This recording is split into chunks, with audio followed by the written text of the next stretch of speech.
Welcome back, fellow folklorists, to GRIMM, Digital Folklore, where we look at the history and folklore that goes into some of your favorite video games. Given the upcoming update to the game, I think we're long overdue for another look at Sekiro, Shadows Die Twice. But since it's October, I feel like this time we should pick a topic more seasonally appropriate. As a result, we're going to be looking at the many spirits and apparitions which haunt the realms of Ashina. So make sure to equip your purple gourds and stock up on divine confetti, and we'll get started. As most of you probably discovered the hard way, there are a number of strange and powerful spirits stalking the land of Ashina. These spirits come in a variety of appearances, but generally speaking they appear in one of three forms: the Headless, the Shichimen Warriors, and the general spirits that resemble normal enemies.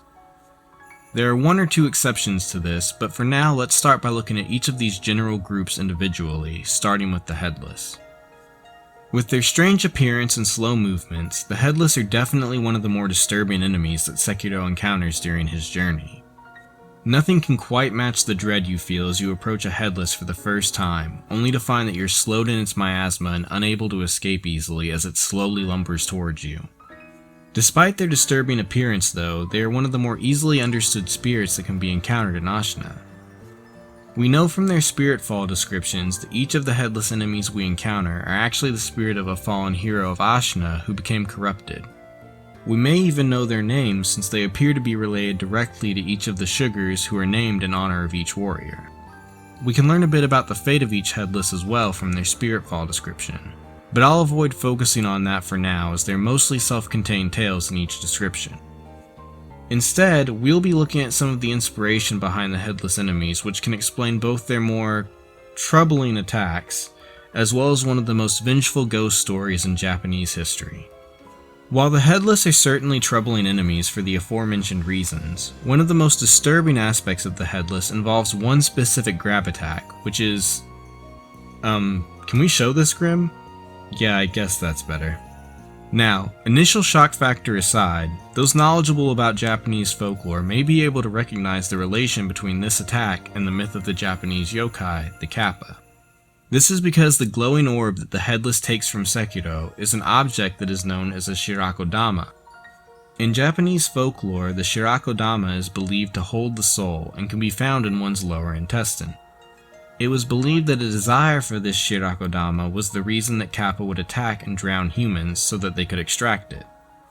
This may sound like a very strange belief at first, but the reasoning behind the belief is actually pretty easy to understand.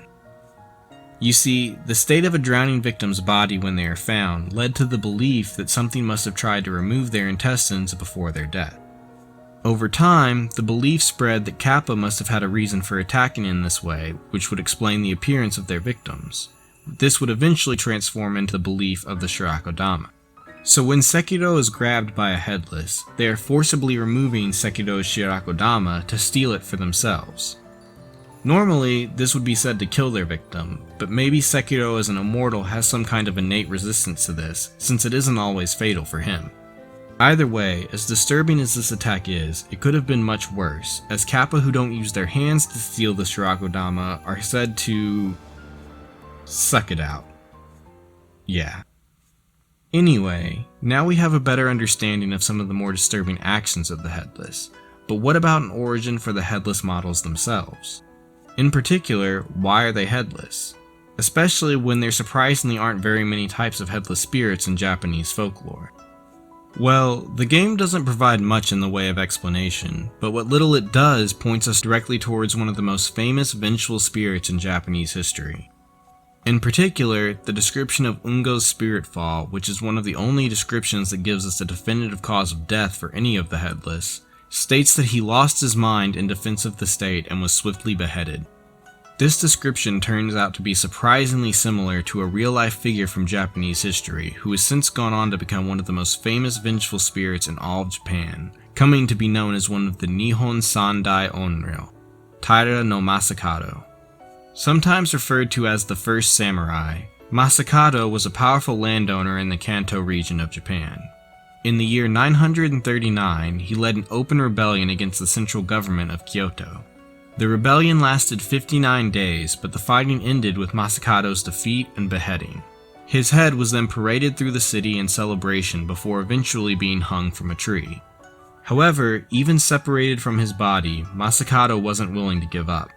Stories begin to spread of his head gnashing his teeth in anger and refusing to decay, even loudly calling out at night for his body to come find him so that he could keep fighting.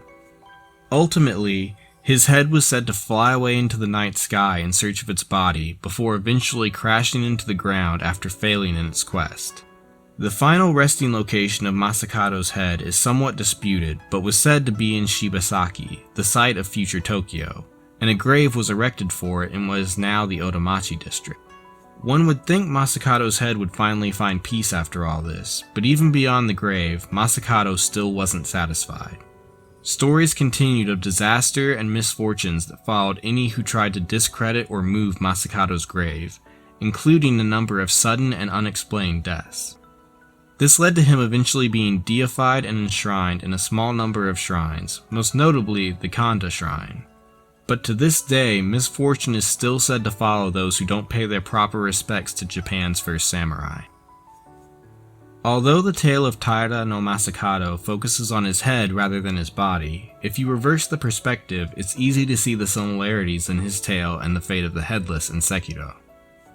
After all, even though a few sites claim to have the rest of his remains, one can easily imagine the headless form of Masakado stumbling through the night, on a furious search for its missing head. After the Headless, the next type of spirit that haunts the land of Ashina are the Shichimen Warriors. These warriors definitely seem more esoteric and cultish in comparison to the other spirits in-game, making use of strange sorceries and curses as they seem to work incredibly powerful dark magic. Just like the Headless, there's very little known about their background, but we do have a few hints to their identity.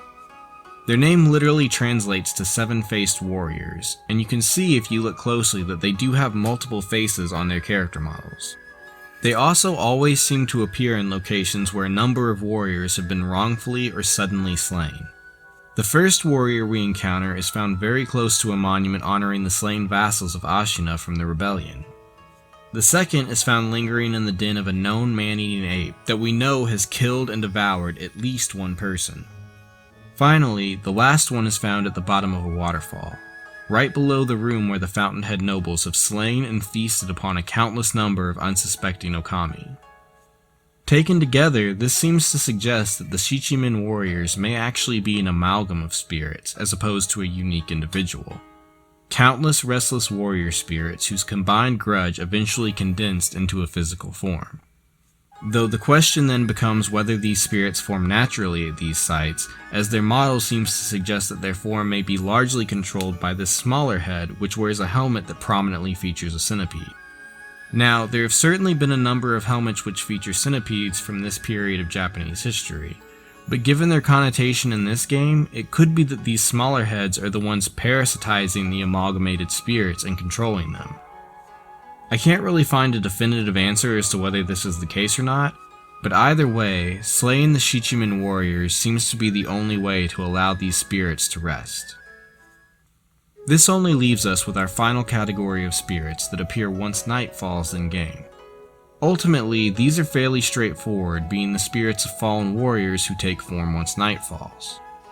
As a fairly common type of spirit, they don't really seem to have many defining features, as many of them seem to be included just to add difficulty later in the game.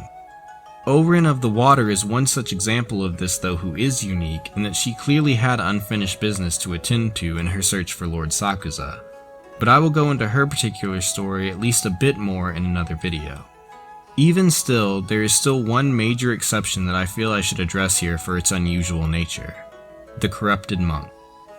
Unlike the other spirits which have retained their human form, the corrupted monk is unique since we find out shortly after facing her that she is actually still alive, with her real body blocking the bridge into the Fountainhead Palace. This is because the corrupted monk is something that is generally known in Japanese folklore as an ikiro or shoryo. Unlike a shiryo, which is a spirit that belongs to a deceased individual, an ikiro is actually part of a spirit that belongs to a still living person. The abilities and characteristics of an ikiro change slightly depending on the story or region, but generally speaking, they can be seen as fairly similar to Western accounts of out-of-body experiences. Unlike Western out-of-body experiences though, the Ikiro can sometimes act entirely independently of the body, regardless of if they are awake or not. The question then becomes, why is an Ikiro of Priestess Yao guarding the wedding cave entrance? Well, an Ikiro is sometimes related to a grudge or strong subconscious feelings of an individual, and since Priestess Yao is the guardian of the fountainhead, it could just be that the corrupted monk is an extension of Yao's will, trying to further guard the entrance into the fountainhead. However, I think something slightly different may be going on here. In my video discussing the Okami women, I talk about how the Okami's invasion of Ashina may have taken place after they had reached the fountainhead, and how we come to know that at least a few warriors from Ashina managed to reach the fountainhead at some point in time. These details together can paint a different kind of picture. One where after a failed invasion of Ashina, the Okami were forced to scatter. Fearing retaliation, many were forced to flee to the gun fort to protect themselves, eventually agreeing to lend their support to Ashina to some degree. Meanwhile, warriors from Ashina, hungry for revenge, could have attempted to retaliate against the fountainhead. In an attempt to guard against this, Priestess Yao took on the role of protecting the retreat, blocking the wedding cave entrance. Sometime after this, Yao took her immortal oath to guard the fountainhead, casting aside her humanity in the process. This could make the corrupted monk an Ikiro that represents what remained of Yao's humanity, guarding and protecting her clan for eternity just like her immortal counterpart in the fountainhead. While the real reason may be hard to discern, there is little doubt that her Ikiro is definitely a unique form of spirit, even in the world of Sekiro. Overall though, that pretty much concludes our look at all the different ghosts of Ashina. I hope this look into the paranormal and creepy side of Sekiro's story proved interesting, and as always, let me know in the comments below if you'd like to see more videos like this in the future. If you enjoyed this video, please make sure to like and subscribe before you go, and follow me on Twitter so that you can stay up to date on my latest videos. Either way, GRIMM and I will see you all next time. Until then, fellow folklorists.